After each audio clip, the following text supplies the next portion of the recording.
नमस्कार, मी मनश्री पाठक. बातमीपत्रात आपलं स्वागत. वेगवेगळ्या क्षेत्रातल्या टॉप 9 घडामोडी बघणार आहोत. सुरुवातीला बघूयात राजकीय बातम्या. नरेंद्र मोदींनी महाराष्ट्रासोबत गद्दारी केली. मोदींना 2 वेळा पंतप्रधान करण्यात महाराष्ट्राचा मोठा वाटा.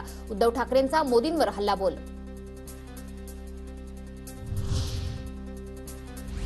शिंदेंना त्यांच्या वडिलांचं नाव घ्यायला लाज वाटते तर राजकीय जन्म देणाऱ्या सेनेरूपी आईवर वार केला. रोखठोक मुलाखतीतून उद्धव ठाकरेंचा मुख्यमंत्री एकनाथ शिंदेंवर जोरदार निशाणा.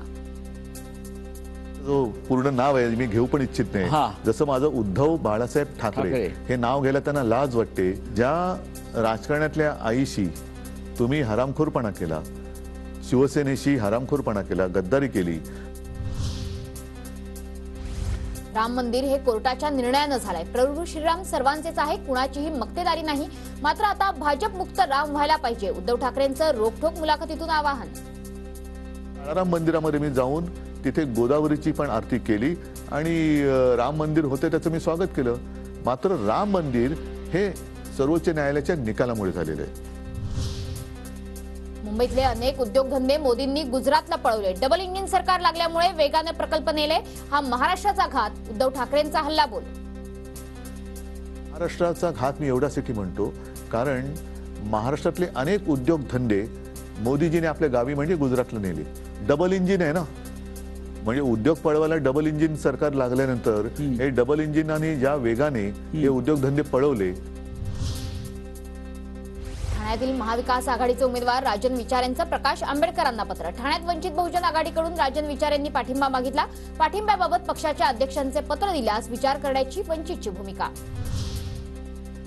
गुंडगिरीलाही नीतिमत्ता असते. देवेंद्र फडणवीस आमच्या समोर काय गुंडगिरी करणार, आम्ही सर्टिफाईड गुंड आहोत. खासदार संजय राऊतांचं वक्तव्य. जर कुणी वाकड्यात चिरलं तर त्याचा बंदोबस्त केल्याशिवाय गप्प बसणार नाही. अजित पवारांचा अमोल कोल्हेंना दम तर करारा जवाब मिलेगा. अमोल कोल्हेंचं प्रत्युत्तर. दादा, मावळ लोकसभा मतदारसंघामध्ये कुणाचा मुलगा पराभूत झाला? तुम्हाला तुमच्या मुलाला निवडून आणता आलं नाही. बजरंग सोनवणेंची अजित पवारांवर टीका.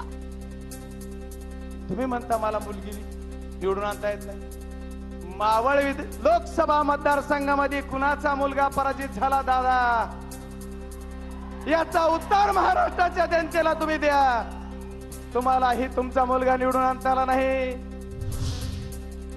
2 पैसे हाती आले की काहींना मस्ती येते, तशीच मस्ती त्याला आली आहे. अजित पवारांचा बजरंग सोनवणेंवर निशाणा.